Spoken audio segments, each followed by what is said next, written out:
U.S. President Donald Trump has presented his long-awaited Middle East peace plan, promising to keep Jerusalem as Israel's undivided capital. He proposed an independent Palestinian state and the recognition of Israeli sovereignty over West Bank settlements.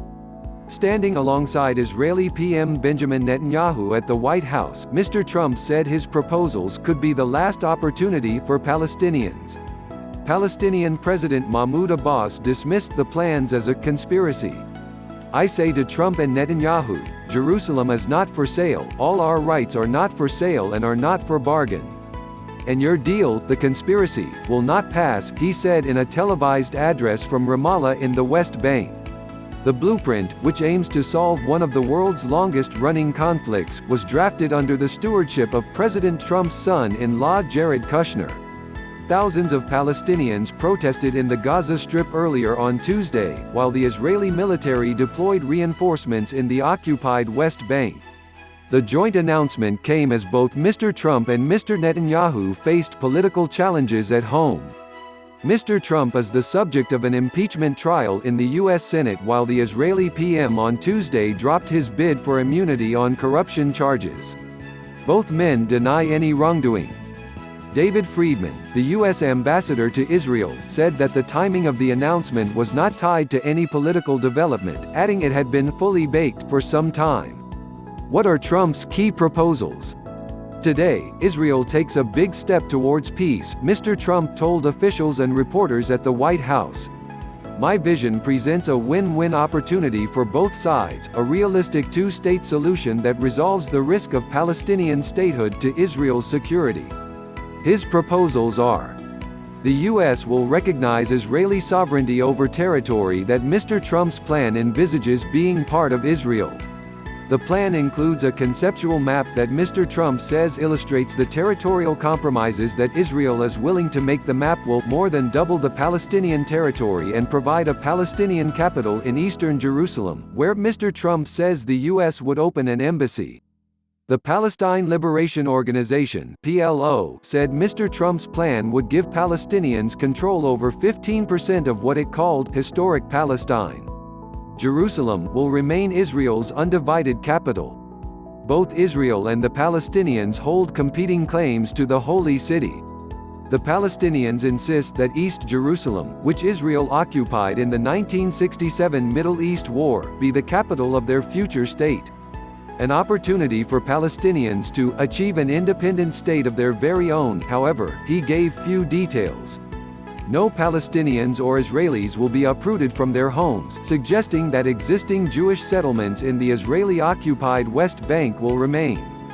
Israel will work with the King of Jordan to ensure that the status quo governing the key holy site in Jerusalem, known to Jews as the Temple Mount and Al-Haram al-Sharif to Muslims, is preserved.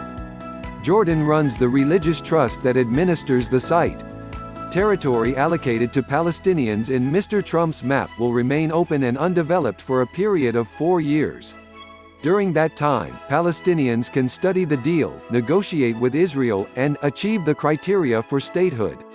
Palestinians are in poverty and violence, exploited by those seeking to use them as pawns to advance terrorism and extremism. They deserve a far better life, Mr. Trump said. He also indicated that the West Bank would not be cut in half under the plan.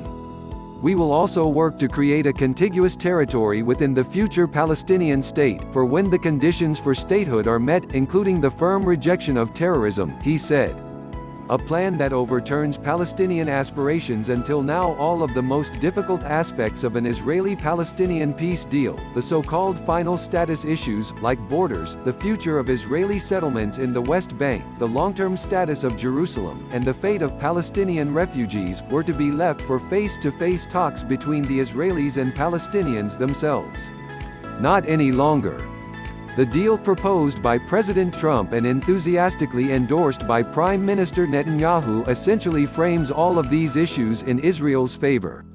The Palestinians were not just absent from this meeting, they have boycotted the Trump administration ever since it unilaterally moved its embassy to Jerusalem.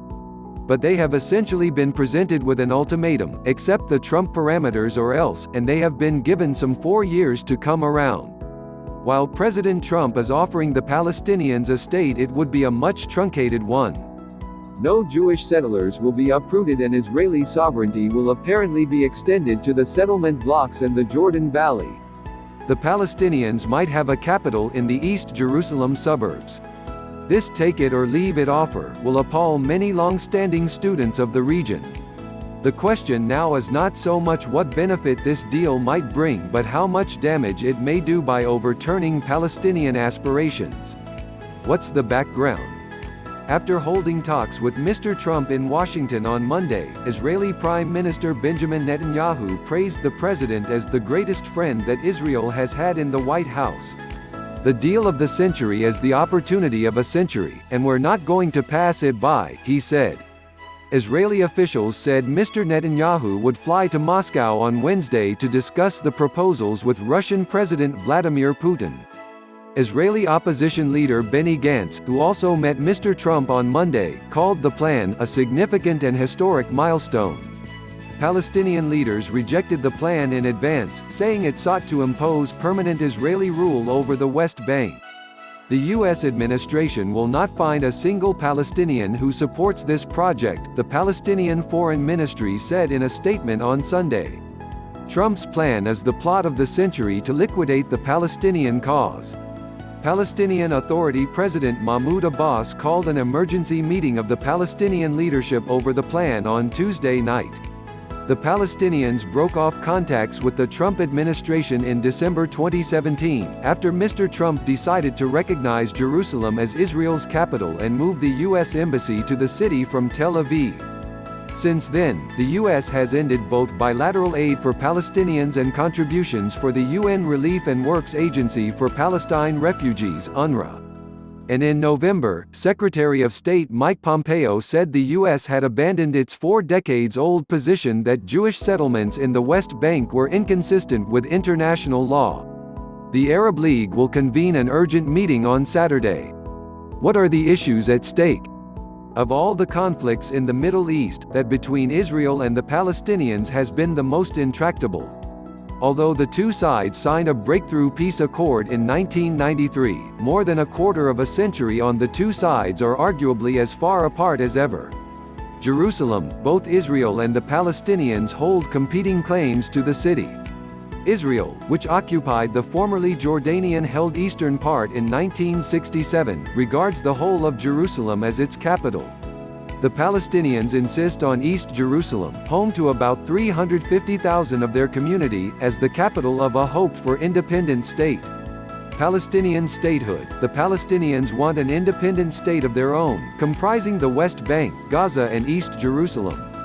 Israeli prime ministers have publicly accepted the notion of a Palestinian state alongside Israel, but not what form it should take. Benjamin Netanyahu has said any Palestinian state should be demilitarized with the powers to govern itself, but not to threaten Israel. Recognition. Israel insists that any peace deal must include Palestinian recognition of it as the nation-state of the Jewish people, arguing that without this Palestinians will continue to press their own national claims to the land, causing the conflict to endure. The Palestinian says what Israel calls itself is its own business, but to recognize it as the Jewish state will discriminate against Israel's Arab population of Palestinian origin, who are Muslims, Christians and Druze. Borders. Both sides have fundamentally different ideas as to where the boundaries of a potential Palestinian state should be. The Palestinians insist on borders based on ceasefire lines which separated Israel and East Jerusalem, the West Bank and Gaza between 1949 and 1967. Israel says those lines are militarily indefensible and were never intended to be permanent. It has not said where borders should be, other than making clear its own eastern border should be along the Jordan River. Settlements. Since 1967, Israel has built about 140 settlements in the occupied West Bank and East Jerusalem, as well as 121 outposts, settlements built without the government's authorization. They have become home to some 600,000 Israeli Jews. Settlements are considered illegal by most of the international community, though Israel disputes this. Palestinians say all settlements must be removed for a Palestinian state to be viable. Mr. Netanyahu has vowed not only to never to uproot any settlements but to bring them under Israeli sovereignty. Refugees. The UN says its agencies support about 5.5 million Palestinian refugees in the Middle East. The Palestinian Authority says there are up to 6 million, including the descendants of people who fled or were expelled by Jewish forces from what became Israel in the 1948–49 war. Palestinians insist on their right to return to their former homes, but Israel says they are not entitled to, noting that such a move would overwhelm it demographically and lead to its end as a Jewish state.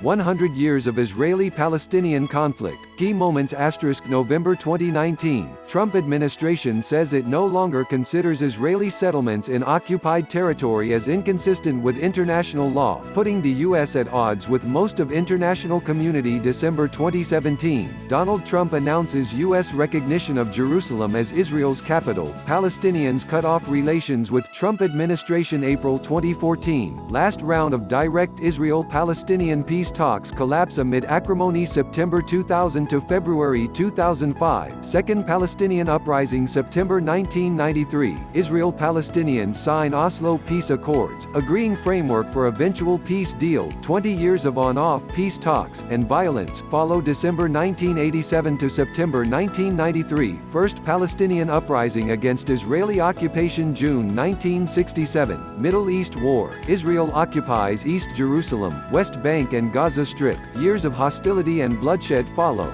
UN Security Council Resolution 242 calls on Israel to withdraw from territories occupied in recent conflict and recognizes the right of every state in the area to live in peace within secure and recognized boundaries. May 1948. British mandate for Palestine terminates. Israeli statehood declared. Arab countries invade. Conflict creates 700,000 Palestinian refugees, 800,000 Jews expelled or flee from Arab countries in wake. November 1947. UN recommends partitioning. Mandate Palestine into Jewish and Arab states. Jewish leadership in Palestine accept. Arab leadership reject. Violence between two sides escalates. July 1922. League of Nations entrusts Britain as mandatory power to put terms of Balfour Declaration into effect. December 1917. British forces conquer and occupy Palestine. In years that follow, violence between Jews and Arabs increases. November 1917. Britain fighting Ottoman Empire in World War I, issues Balfour Declaration, expressing support for Jewish national home in Palestine on condition that the rights of non-Jewish communities there are not prejudiced. Pre-1917, Turkish Ottoman Empire rules over Jewish and Arab communities in geographical area referred to as Palestine, the Holy Land, or, by Jews, the Land of Israel.